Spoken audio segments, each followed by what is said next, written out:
ਪੂਰਾ ਚਰਚਾ ਹੋ ਗਿਆ ਨੀ ਹੋਈ ਹੋਈ यार 6 इंची बाहर थले थार कुड़ियो वैलियां दा राजा मेरा यार कुड़ियो ਇੱਕ ਝੋਟੇ ਜਿੰਨੀ ਜਾਨ ਮਾਣ ਕਰਦੀ ਰਕਾਨ ਕੰਮ ਗਿੱਦੜਾਂ ਦਾ ਕੀ ਆ ਜਿੱਥੇ ਸ਼ੇਰ ਚੱਲਦੇ ਜੱਟੀਆਂ ਦੇ ਜੱਟਾਂ ਨਾ ਜੱਟਾਂ ਵੀ ਸਿੱਧੇ ਫੇਰ ਮਾਰਦਾ ਕਿੱਥੋਂ ਦੱਬਦੇ ਬਠਿੰਡੇ ਵਾਲੇ ਝੋਟੇ ਉਹ ਤੇਰੇ ਕੀ ਲੱਗਦੇ ਜਿੰਨਾ ਫੇਰ ਸਾਡੇ ਪਿੰਡ ਠੋਕੇ ਜਿੰਨਾ ਬਾਰੇ ਤੂੰ ਪੁੱਛਦੀ ਨਹੀਂ ਉਹ ਤਾਂ ਬੱਲੀਏ ਜਿਗਰ ਦੇ ਟੋਟੇ ਉਹ ਤੇਰੇ ਕੀ ਲੱਗਦੇ ਜਿੰਨਾ ਫੇਰ ਸਾਡੇ ਪਿੰਡ ਜਿੰਨਾ ਫੇਰ Pulling out the coupe at the lot, Tony fuck 12, fuck SWAT, buzzing all the bells out the box. I just hit a lick with the box, had to put the stick in the box.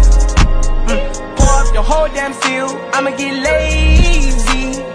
I got the ਯਾਰ ਰੱਖੇ ਨੇ ਮਸ਼ੂਕਾਂ ਨਹੀਂਓ ਪਾਲੀਆਂ ਯਾਰਾਂ ਲਈ ਦਿਨ ਰਾਤ ਹੁੰਦੀ ਐ